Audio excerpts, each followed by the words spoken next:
One reality for NFL quarterbacks is that they get all the credit if their team wins. Jaylen Herz was never he's never a guy who we worried about.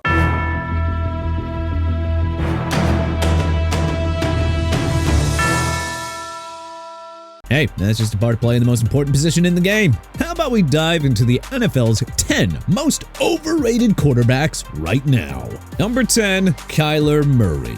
There is a crowd that prefers to blame the Arizona Cardinals' mismanagement for Kyler Murray's underachievement there. But we say it works both ways. The Cardinals gave Murray plenty of talent to work with, namely DeAndre Hopkins, Marvin Harrison Jr., Zach Ertz, James Conner, and Marquise Hollywood Brown. Heck, many of you thought Cliff Kingsbury was the guy holding Arizona back, but he hardly fared any better with Jonathan Gannon at the helm. Murray has yet to throw for 4,000 yards in a season. He has exceeded 24 passing touchdowns once, a career record of 34, 48, and 1. 121 touchdowns, 60 interceptions, and a 92.2 passer rating? Yeah, we've seen better. Few QBs are more exciting to watch than Murray when he's at the top of his game.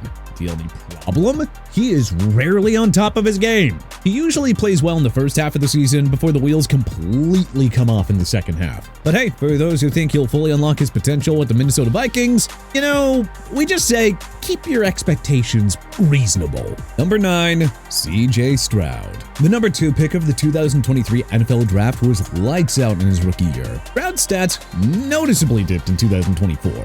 But he did just enough to help the Texans defend their AFC South title.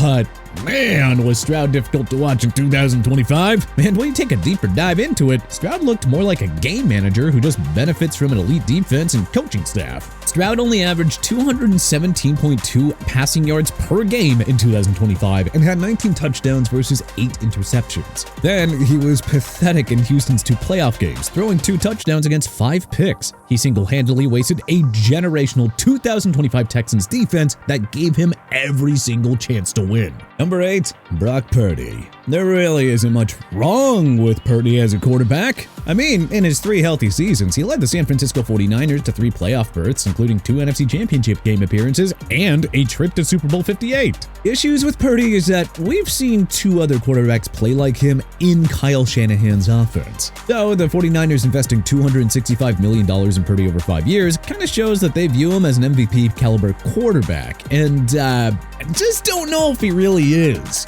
Jimmy Garopolo, of all guys, helped the 49ers to 2 NFC Championship game appearances and a trip to Super Bowl 54. And dare we say, backup QB Mac Jones was just as effective as Purdy when he had to start 8 games in relief. Yeah, Purdy's solid and all, but Kyle Shanahan has never made a quarterback look bad during his entire career as an assistant/head coach. Purdy's fine, but I don't think he's really that special. Number 7, Jared Goff. Detroit Lion fans are obviously thankful for the role that Goff has played in helping them emerge as an NFC powerhouse. But, I mean, let's not act like Goff is the entire reason as to why. Hey, all due respect to Goff, it says a lot that a top head coach like Sean McVay couldn't wait to ditch him for Matthew Stafford. Oh, and behold, the Los Angeles Rams won a Super Bowl in their first season with number 9 at the controls. So with both the Rams and the Lions, Goff has had the fortune of playing for 2 top-tier head coaches with elite offensive units. Goff also hasn't exactly been money by any means in the postseason. We remember his choke job in the Rams' loss to the New England Patriots in Super Bowl 53, and his meltdown in the Lions' shocking 2024 divisional round loss to the Washington Commanders. Goff puts up good numbers on a star-studded Detroit offense in the regular season. Yes, but so could a ton of other QBs. Now, if this man could just prove us wrong by showing up in the playoffs for once.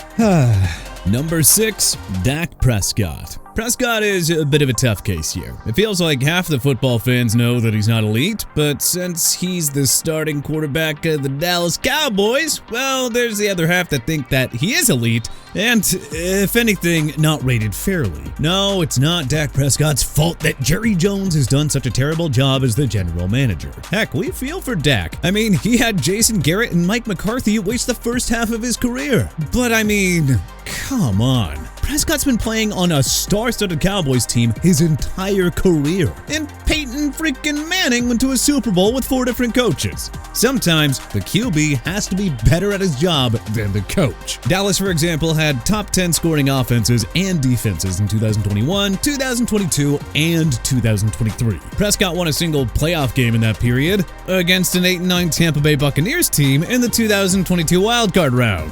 Whoop-de-doo. In 7 playoff games, Prescott is 2-5 with 14 touchdowns and 7 interceptions. 3 of those losses came against a considerable underdog at home. He's an elite regular season stats machine. Yeah, but Prescott is just like Austin Matthews and Aaron Judge. Excellent production before the postseason. Then he goes away when the lights shine brightest. Number 5, Jaylen Herz. Oh, that sound you heard was just the scream of angry and baffled Philadelphia Eagles fans, but please, just hold off.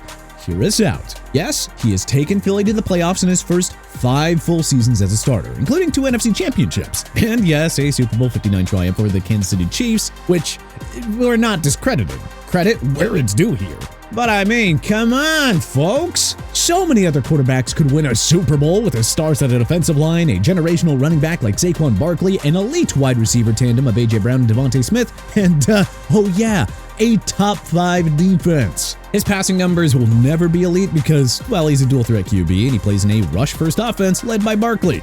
That's fine. We're not just saying Hertz is overrated because he plays on a star-studded team. He's also overrated because his production can best be described as Jekyll and Hyde. While he was excellent in 2022 and 2024, Hertz had frustrating and inconsistent 2023 and 2025 seasons. Both years it got so bad that fans began questioning his leadership, wondering whether he might be responsible for any locker room drama. Sorry, but that is just not the sign of an elite QB. We honestly would like to see how Hertz would play outside of Philadelphia. Number 4, Lamar Jackson.